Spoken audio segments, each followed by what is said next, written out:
So plants require, 19 essential elements. Some folks will tell you they need 20, but there are three big ones: nitrogen, phosphorus, and potassium.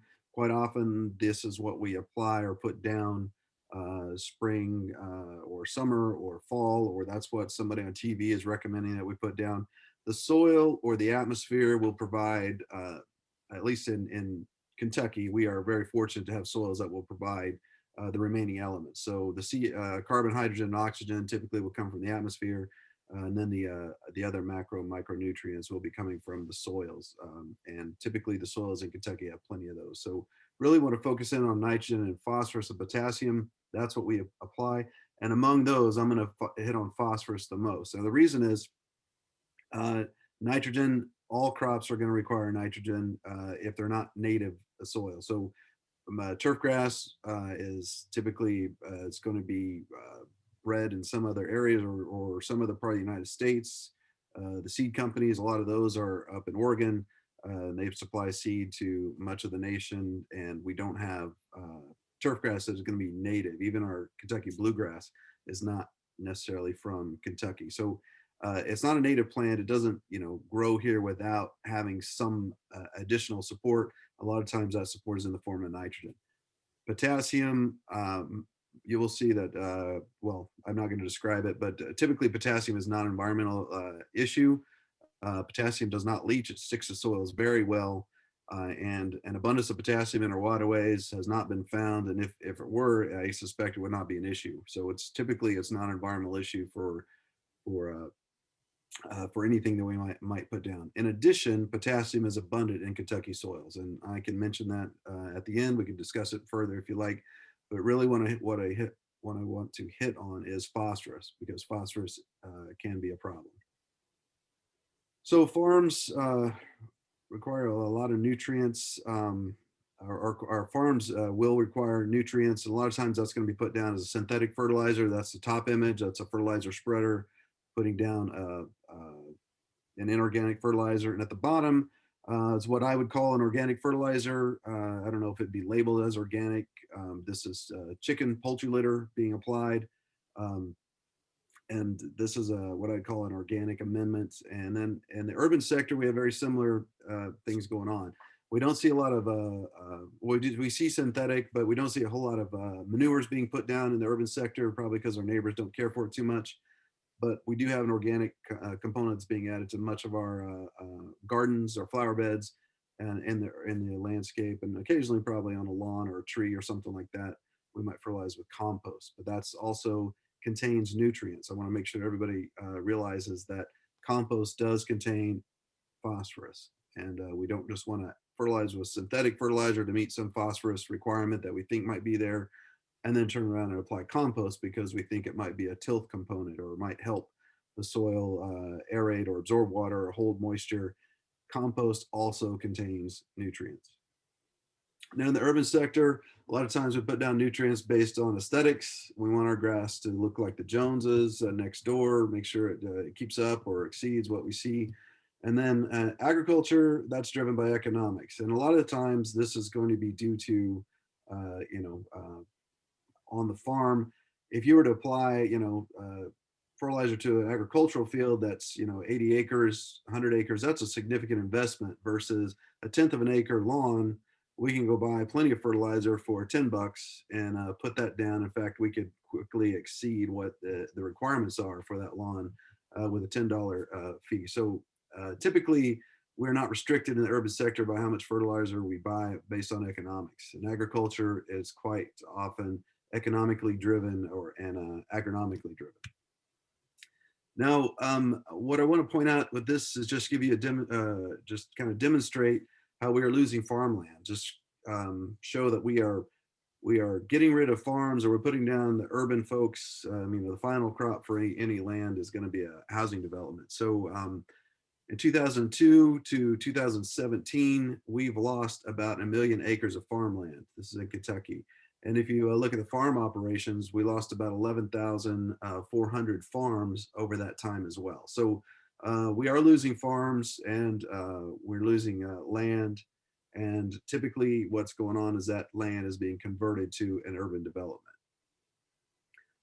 This makes sense, I guess. Over time, we will see a population increase, and we also see with that population increase, the number of households will also increase. So, right now, we are right around 4.5, 4.8 million people in the state of Kentucky, and our households are going to climb as our population climbs. And with those households, you know, 60% of them are single family homes. Typically, single family homes come with a lawn or a lawn and a garden, depending on the individuals that live there. So households are going to be putting down grass. That's what we think about with turf grass.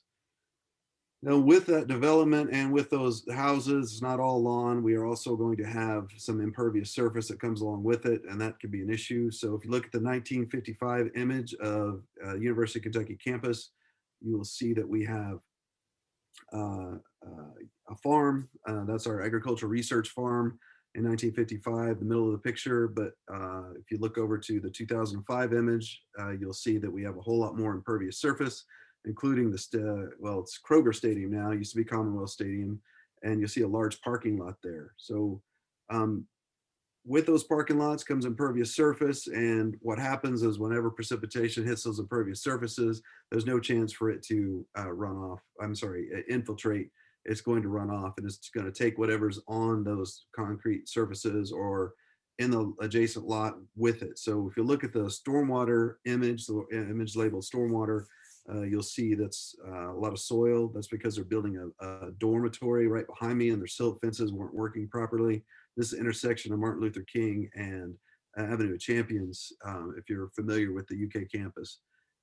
And what we see here is a lot of that sediment running off from that construction site right behind me. I'm on my bicycles at an intersection just after heavy rain, and it's starting to lighten up.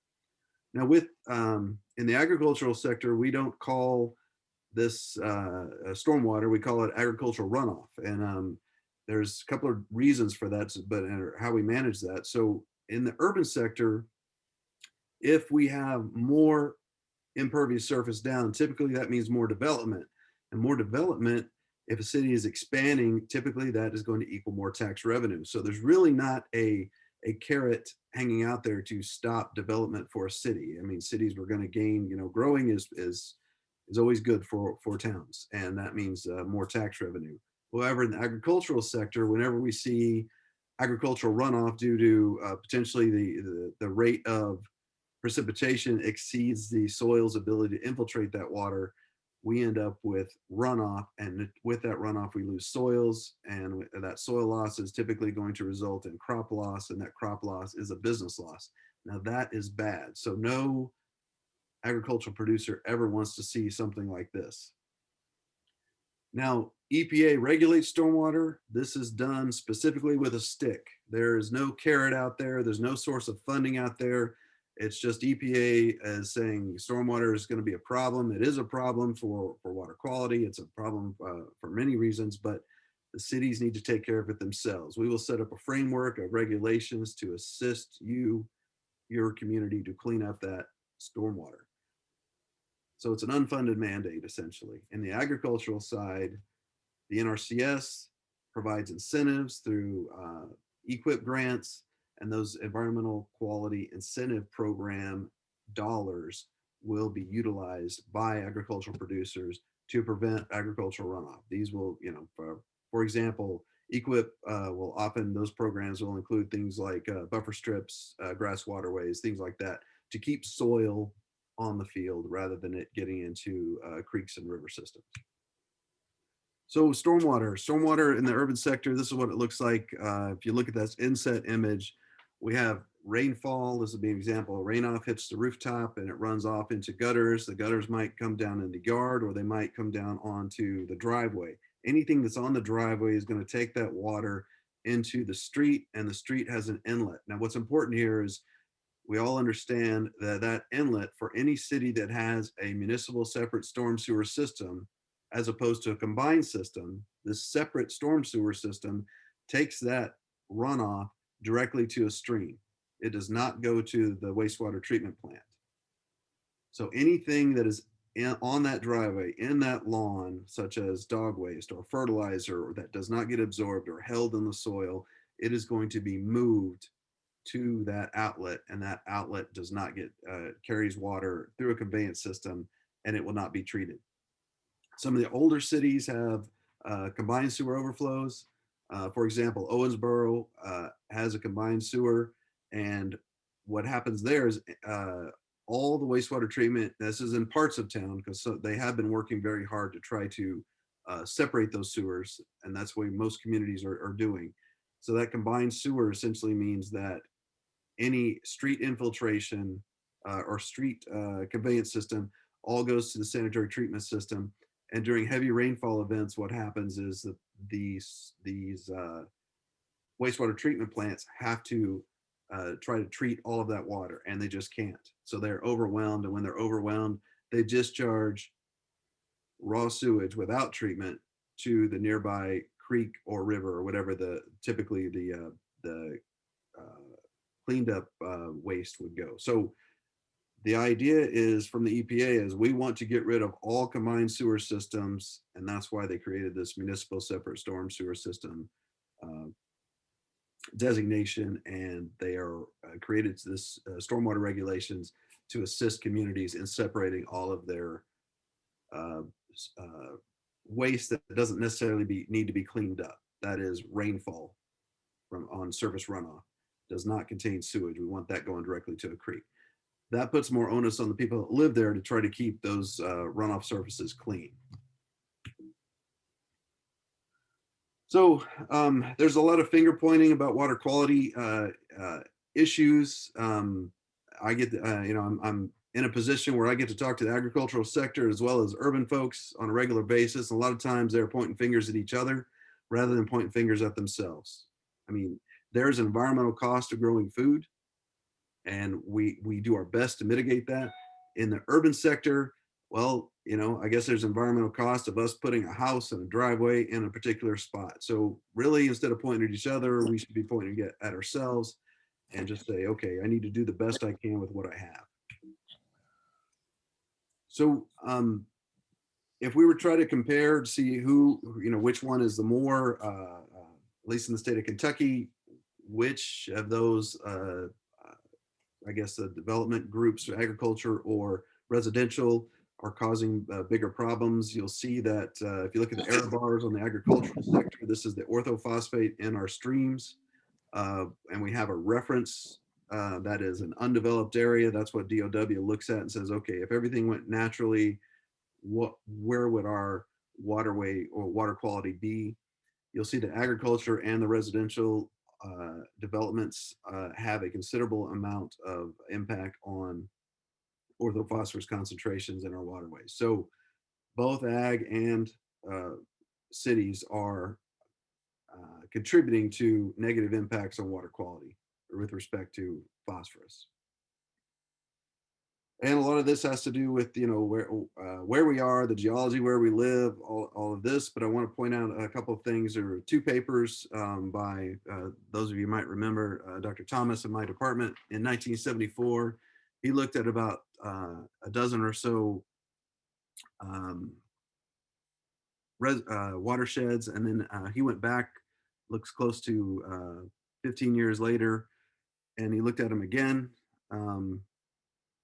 And looked at the land use change. One of those had changed to a residential area. So he's got essentially 6 agricultural watersheds, one that had been converted to residential. And he looked at that, I guess, 18 years later, and he found that the residential sector had a higher concentration of nutrients in it than the agricultural sector. So Dr. Thomas was pointing out that residential developments can cause adverse effects relative to agriculture in our watersheds within the state of Kentucky. Now, if we look at one of the biggest examples, you guys remember, I think it was in 2004, Toledo, all their water was cut off. 500,000 people were required to use drinking water out of bottles for a day or two. And that was because there was a large algal bloom that got into the water intakes where the Toledo's drinking water comes from in Lake Erie. What you're seeing is an aerial photo of an algal bloom, and with respect to where Toledo is located, the the water intakes for their drinking water supply are very close to the shore there in Toledo. You can see where the green area is. That's where they're located. And one thing about water treatment plants, they are not prepared to clean up a toxin from an algal bloom. So they don't have a mechanism in their treatment process to do that. So the only solution they had was, hey, let's turn off all the taps. So you might wake up one morning there in Toledo, and I think that's what happened, and they couldn't get any water. So there's a big, they took care of it, but the we have had these in Kentucky as well, and I might have a slide here in a minute. But the the idea is these occur. Agriculture is a contributor. The urban sector is a contributor. There are negative impacts, and I'm just trying to demonstrate that we can't point fingers anymore. We're going to have to take responsibility and try to deal with these as on our own. So here's an example of across 2-year period, 2014 to 2016. You can see we've had some reported algal blooms. I just threw this up here to make sure that we all understand that algal blooms are not somebody else's problem. They are also our problem as well here in the state.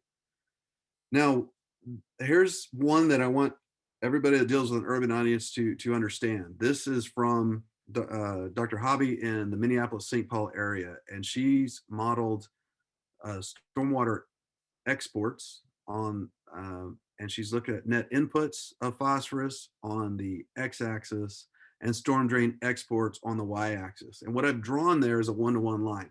Now you can forget about the units. Let me just say this.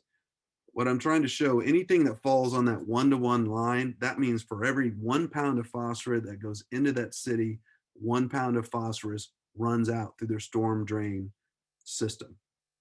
So if there's a line, if there's any point on that line, that means that we've got 1 pound in, and it goes 1 pound out. You go to the store, you buy phosphorus fertilizer, you put it on your grass. That means 1 pound of fertilizer will be running off. And you can see here we've got a line that's been modeled in Minneapolis-St. Paul area, and that line represents something that's coming very, very close to that one-to-one line. All right, so phosphorus is an issue in the Minneapolis-St. Paul area. It is an issue for, I would suggest, almost all urban areas. So if we were to model this, Dr. Hobby did, and I've made a liberal change here, and I say that because residential fertilizer has been banned for several years in the Minneapolis-St. Paul area. So they don't apply it. But in Kentucky, we do. So remember that one-to-one line, and there was no fertilizer being sold in Minneapolis-St. Paul when Dr. Hobby modeled that.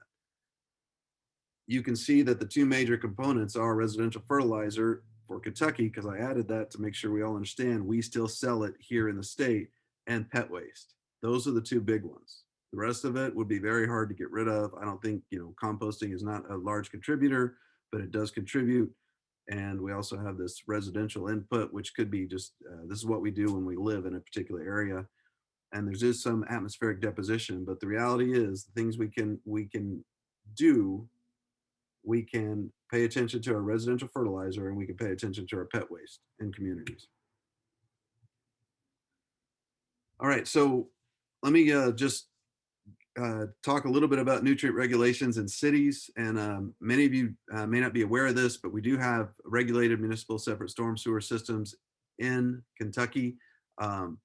These are EPA permitted facilities. Essentially, the state has one permit, and then all those communities answer to Division of Water, and then Division of Water sends the paperwork on to make sure everybody's in compliance with their plan to Atlanta Region 4 EPA.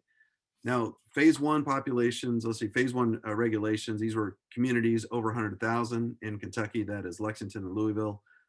That's when they became MS4s. And then the phase two communities since 1999, that's any community with a population over 10,000. Now we've got roughly 105 of those communities across the state that are regulated. So if you think about these, think of these as discharge permits for the city stormwater runoff. That's essentially how we should look at these. Here's a map. Again, I just want to throw this out there to show you that there are lots of phase one and phase two communities across the nation. This is not specific to Kentucky.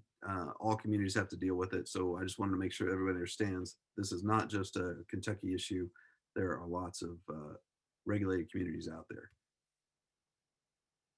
We have, these are the counties where we have regulated communities. And if many of you horde agents, I've already spoken with you about the regulated communities in your counties, but roughly these are most populated counties.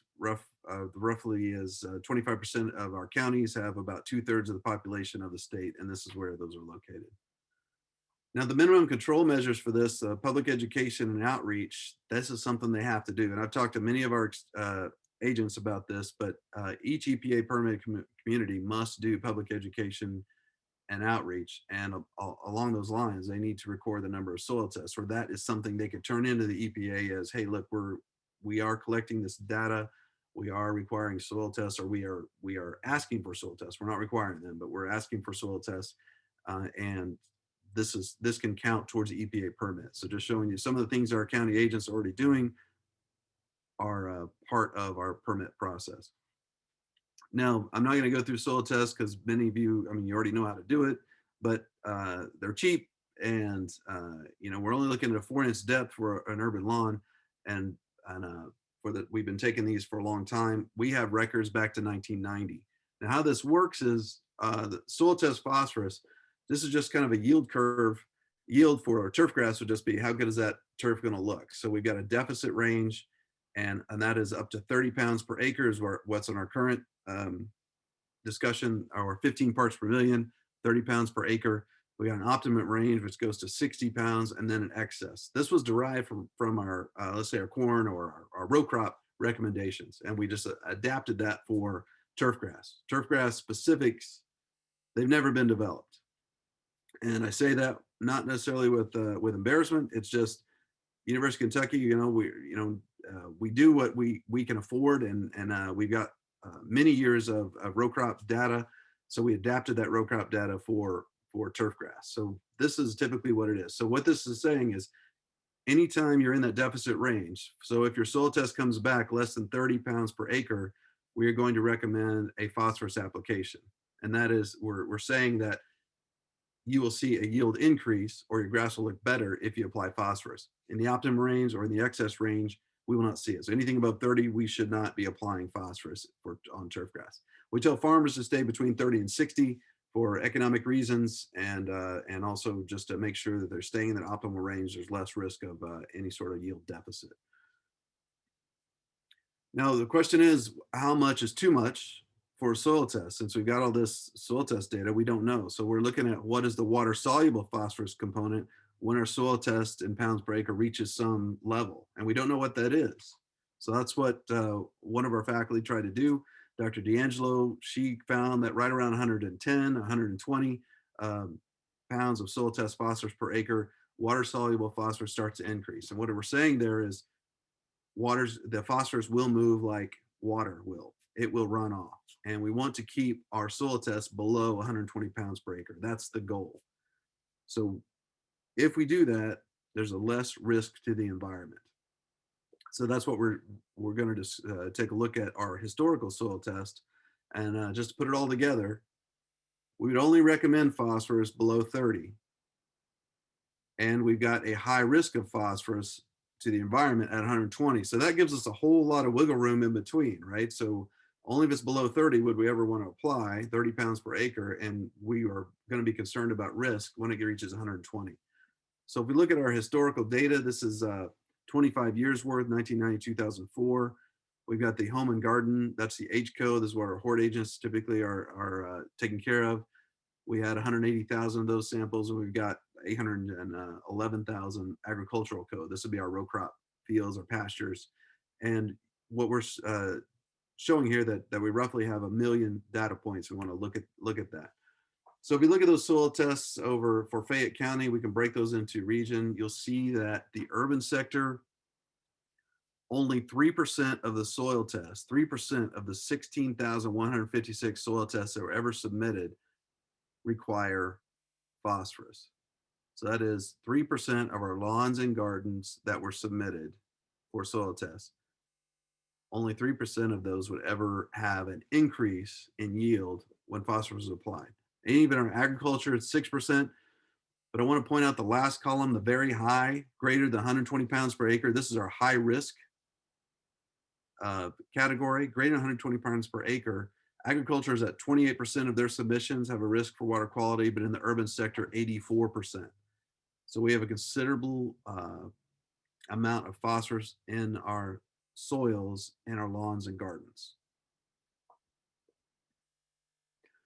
Now, we got this data, and then we presented it to the city of Lexington. We went out and sampled parks, medians, any public city-owned land, and we wanted to check out what their soil tests were on these public spaces, and you'll see that the majority of those were greater than 120 pounds per acre. We presented this to the city, and the city said that's astonishing because we do not fertilize our public spaces.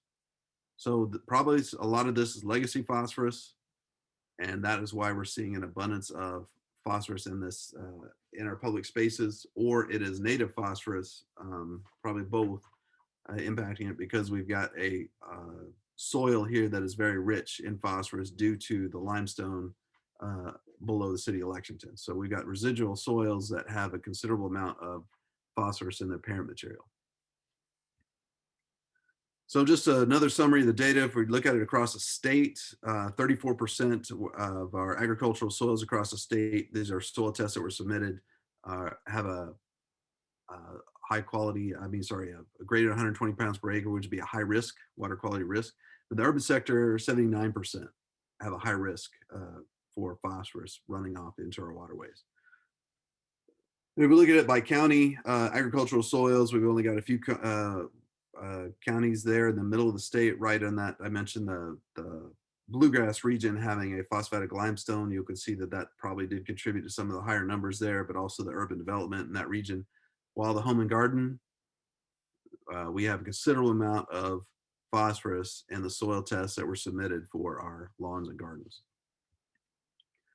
If we look at the physiographic regions of Kentucky, I've split it up into physiographic regions. These are essentially our very coarse soil map of Kentucky.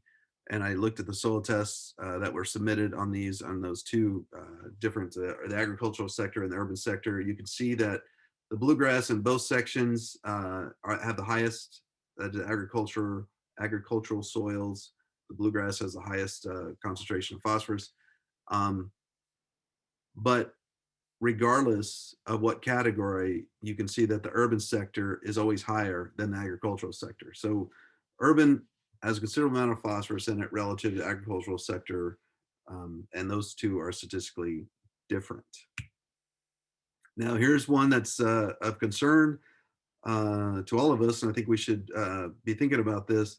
If we look at the soil test over time, the urban soil tests seem to be going up, while the agricultural sector is going in the direction we want. So that red line represents 120 pounds per acre. Any point above that line, whether it's green or gray, it doesn't matter. Any point above that line says that we have a high risk of runoff.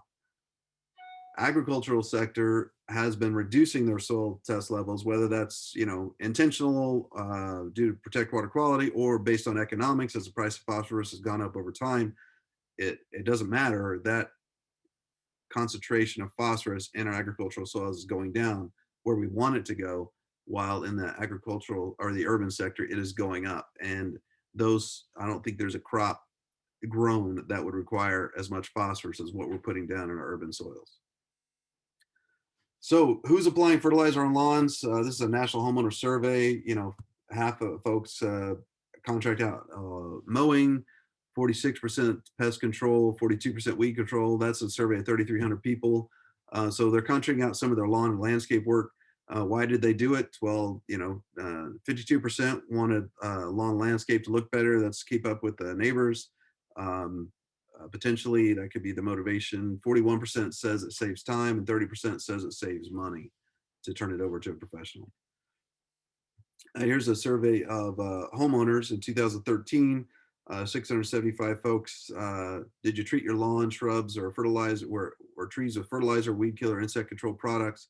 and 62% of the folks do it themselves. And I hear a lot of folks, at least in Lexington, when I present this data, they're shocked because they thought that because they see all these lawn care company vehicles run around the city a lot, they think that most people do it. But the reality is, most people are doing it themselves. They are not contracting it out. Only 11% of the folks contracted it out of those that were surveyed, and 27% said they don't do any of that. So we did our own survey here in Lexington of 147 folks in 2018, and we had half the people saying they apply fertilizer themselves, 14% contract out some or all of their lawn care, and a little over a third of the people said that they rarely apply fertilizer. So the bottom line is homeowners are applying the fertilizer or the bulk of the fertilizer in the city. They're doing the application rather than the contractors. I And to the extension agents, we have a way to reach the contractors, right? They have to come in for CEUs. That's fairly straightforward. The harder, more challenging issue is how to reach homeowners that have the ability to go out and misapply phosphorus fertilizer. So why do people do it? Well, the summary is, I think this is a pretty good one. Homeowners' decisions are related to the attitudes, norms, and values. There's a widespread idea that fertilizing will result in a healthier and greener lawn. So, we give it into the marketing, and they say, well, you need to apply fertilizer. And I'm not sure that people are intentionally applying phosphorus. They may just be applying whatever's marketed to them, or just buying a bag off the shelf, not realizing what's in it. Some states have passed laws for maintenance fertilizer applications in lawns that do not have phosphorus in it. So this is required for many states around the nation. That would be a no phosphorus fertilizer for lawns. They won't allow you to sell it. People can't get a hold of it. They can't put it down. Like I mentioned, Minneapolis, St. Paul has been doing it for a very long time. In 2013, Scott's Fertilizer, they dropped phosphorus from the lawn mixes, with the exception of starter fertilizer. Scott still sells a starter fertilizer bag with phosphorus in it. I want to make sure that I stress that before we get further in this. And they did that, Marysville is in Ohio. Ohio had that toxic algal bloom, and that's why they were probably one of the first. But when a company does this, they don't make a blend for each state. They really make a one source. They're going to make a mix, and they're not going to make a mix for Oklahoma where it's legal versus Ohio where it's not. They're going to start selling it everywhere, and that's probably why they did this. Now, it's just Scott's. There are other places you can get 1010, 1717. You can get a lot of phosphorus fertilizer out there, and that can be a problem. These are the states circled in blue that have regulated phosphorus. And when I say they've regulated it, they require a soil test prior to the sale of non-agricultural phosphorus fertilizer. In every state, there is exemption for farmers. I want to stress that every state, a farmer can still go to whatever supplier they've got and buy agricultural fertilizer. And what is the difference between an agricultural fertilizer and a lawn is, most farmers are not going to be buying fertilizer in a bag. They're going to be buying it by the ton, versus in the urban sector, a lot of times they buy it by the bag. So that is probably how they differentiate that.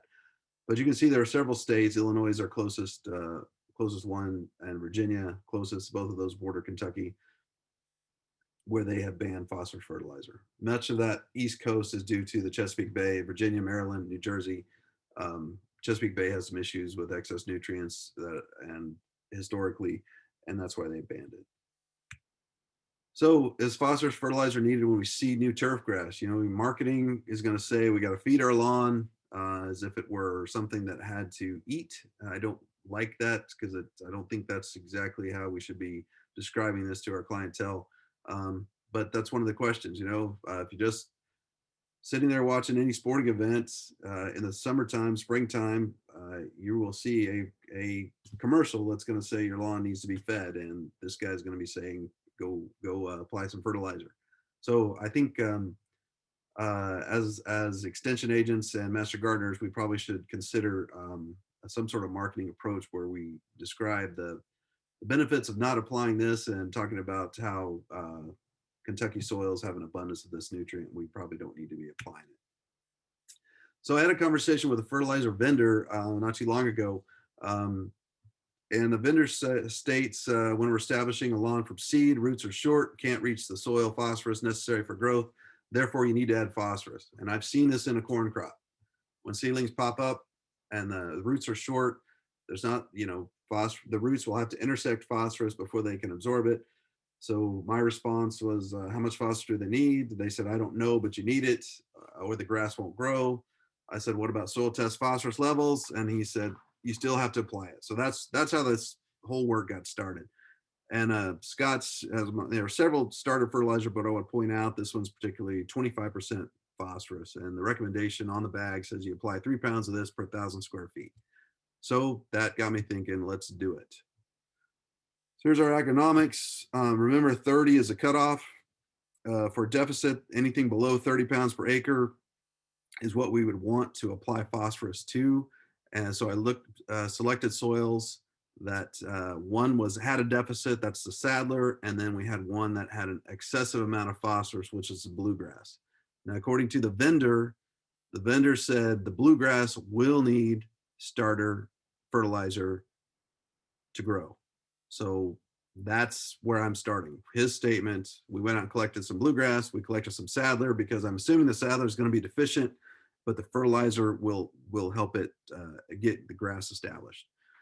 So these are our plots. We grew them in a hydrology lab. We got some grow lights, and you see Sarah there. Sarah's collecting some data for us with a light box, and we're looking at the quality and the establishment of that turf grass.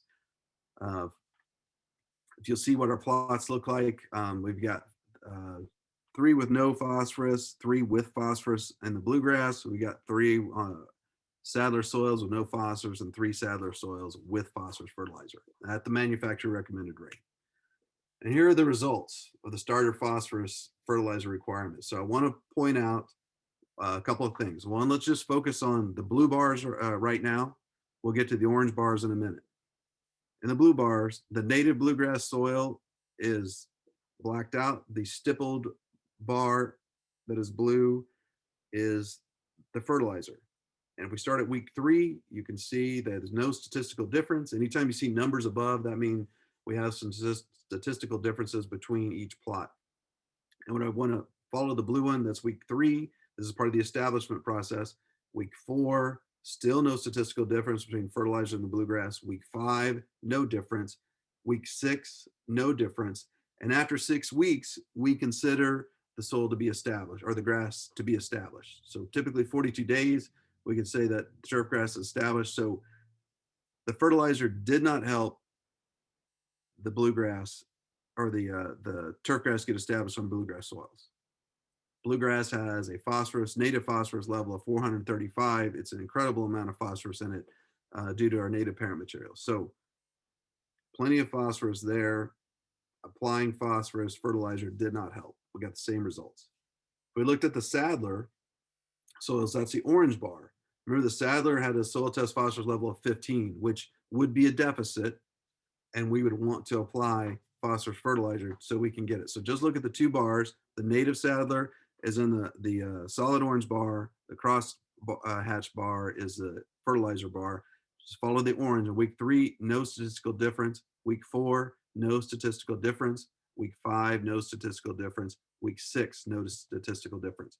So we did not have a statistical difference when we added fertilizer to the Sadler soil. So what that tells us that even if the soil test phosphorus is at 15, we did not see an improvement by adding phosphorus fertilizer.